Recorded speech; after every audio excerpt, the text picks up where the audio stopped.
Most of the current leaders in Kenya used Raila Amolo Odinga for their own selfish purposes. And they never had a heart for Raila Odinga, or they never had a support for Raila Odinga, but they leveraged on Raila Odinga's um, aura of politics and leadership to get whatever they wanted and elevate themselves to positions that they wanted. I know that one sounds much off to some of the people, but this is the naked reality that we need to understand. And why am I saying all of these things that I'm trying to say? When Raila was alive, most people follow him. Most people with him. Not because they loved Raila Amolo Odinga. They followed him because they knew staying on the side of Raila Amolo Odinga will give you another privilege, will give you some privileges that they wouldn't have gotten without Raila Amolo Odinga. Being with Raila Amolo Odinga will take them to places that they would have not made to get by themselves, or even their money wouldn't have made them get to that place. So they stayed with Raila Amolo Odinga to get the things right. And now I fully understand why Raila Amolo Odinga failed all these consecutive times when it comes to presidency. I'm trying to understand. I'm yet to get the full picture on this, but I am trying to understand. Why am I saying this, number two? I'm saying this because now Raila is dead. And during the funeral of Raila Amolo Odinga, that the last ceremony to send away, last ceremony of the burial of Raila Amolo Odinga, all these leaders that are now in ODM, and some of them are in the government, stood and said how loyal they were to Raila Amolo Odinga, and there is nothing they could have done if Raila Odinga has not said that it should be done. That means they were so loyal to Raila Amolo Odinga, and they could only effect that which Raila Amolo Odinga has said. All of them said that. And some of them promised, even in death, they will still be loyal to the call of Raila Amolo Odinga. And they reiterated and said the call of Raila Amolo Odinga was more of a democratic government, or a democratic nation that respects democracy, a nation that listens to the people, just the way Raila Amolo Odinga could listen to the people. Listen to the people and do according to what people really wanted. They will call unto justice for the people and all that. They all promised. Now that Baba is dead, we will still walk the talk of Raila Amolo Odinga, and we'll still do what he has called us to do. And some of these leaders say that there is a communication. I don't know if it was a private communication, Raila Amolo Odinga, or they said what they think Raila Amolo Odinga would have wanted them to do. There was a difference over there, because before Raila died, he had formed a coalition government, and he had given some people within the ruling government, which some people call the experts, to help the current government at least function better than it was before. So the people who are in the government say they will remain in the government because Raila Amolo Odinga wanted them to be there, and that is where he left them. So because he left them there, they will still be there. There was another narrative that is up to now that Raila Amolo Odinga wanted a coalition government in 2027. And that is where the rain started beating the ODM party. Because those who said Raila wanted ODM to remain the coalition government for 2022, and there are those who said that was not Raila Baba's call, because Raila Amolo Odinga said that ODM should field a presidential candidate in 2027. And because of that, we are going to follow what Baba told us to do. And Sifuna came in and said, with whatever MOU that was signed, he is the one who drafted it. And the MOU never spoke about a coalition government. It never spoke about a coalition government. It never talked about the 2027 general elections. The MOU spoke of something much different, and that is being done currently.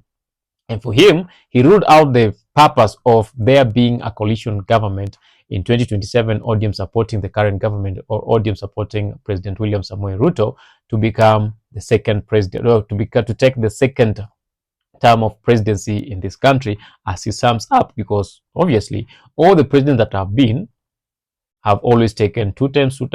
Why should he not be the one? Why should he be the odd one out in these precedents? Okay. And that one has brought in issues. There was a division.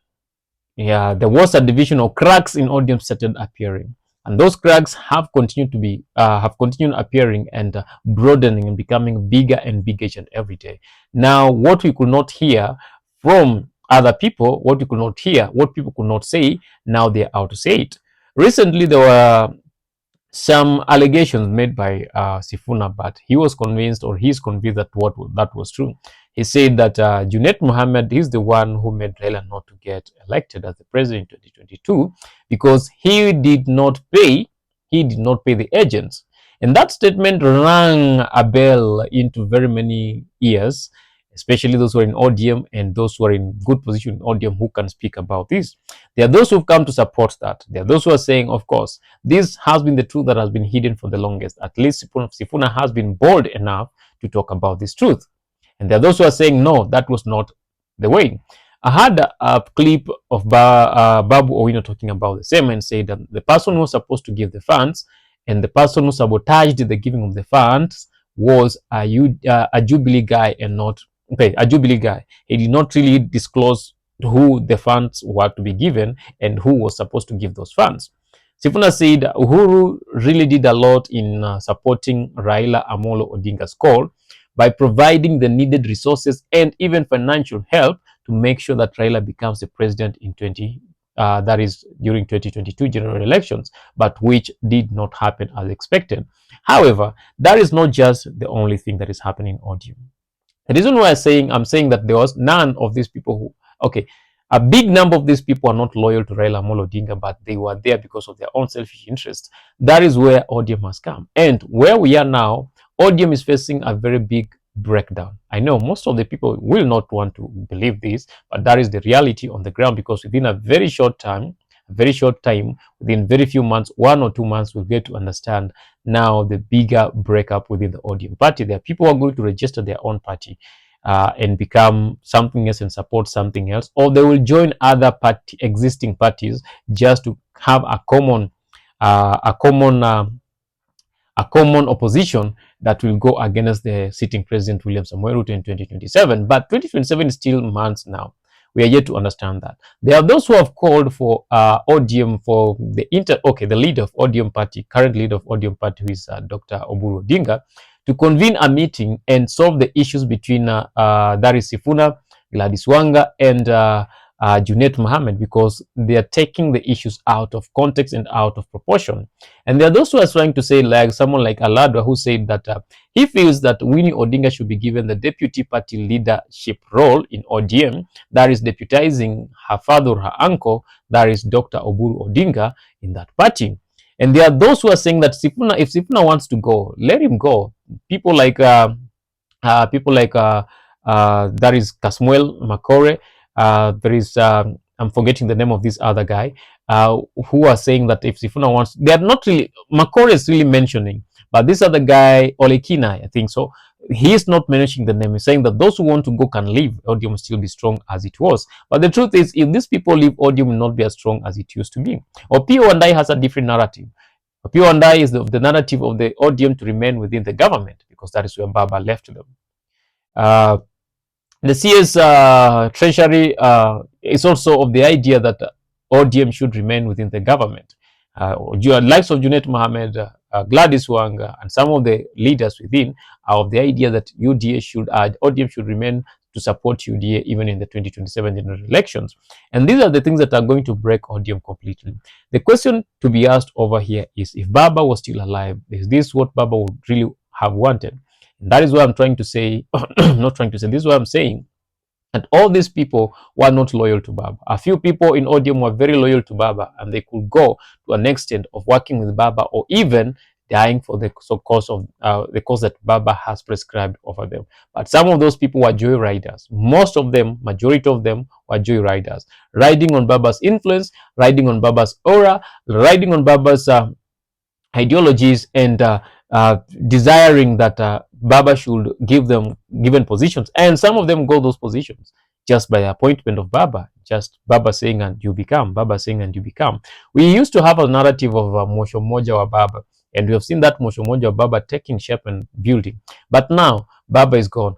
How will these people build themselves politically? The truth be told, most of these people will not continue being politicians, because they will not be voted by the people that voted them. They will not be voted, because the voice that made people vote them was Baba's voice. Now that Raila Odinga is not there, who will speak to the people, to the voters, to vote them back? None. There's no one who will stand for them. So it's now everyone for himself and Kenyans for them all, or everyone for themselves and God for us all. So everyone is trying to fight their own battle. Everyone is trying to prove himself superior. Everyone is trying to prove himself better than the other, so that maybe the current government or someone might see them and support them. And the reason why these other guys are sticking in the government, they know without the government of the day, if they leave the government of the day, there is a very high probability that they will never ever be wherever they are again, or their political journey will completely end over there. That journey will not continue. So the best way for them to remain relevant is to remain within the government. But the danger of them remaining within this government is this government has their own people who supported UDA from the beginning to the end. Because the current people from Odium who are in the government, they were against the UDA, and they did whatever they can do to make sure that UDA doesn't create the leadership of the day, or doesn't become what it is now. So who is telling them that? The other side of the UDA members, life members of UDA, and those who supported UDA with everything they had, those who were abused by them when they're in UDA will just let it go because these other guys have come in. It will be a lie if that is what they're believing. So it's a bit a challenge. It's a bit challenging. It's not really into focus, and most of the people don't know where to go to. That is where they're running skelter helter, trying to mention the names that they should mention, trying to create up stories and all that to prove themselves that they can be followed by the masses. But the reality is, some of them have no say when they stand on themselves before the people and talk to the people. That is it. Episode 1. Why I feel most of the people in Odium, most of the Odium leaders were never loyal to Baba, and some of them might have been. The key thing to why Baba used to lose elections each and every time. Just my thinking and my thoughts. Until next time we meet, same place, same time. And the best way you can support us is simple. Subscribe, leave a comment, and engage us in the comment section and tell us what you think about this. Love you. Till next time we meet. Bye.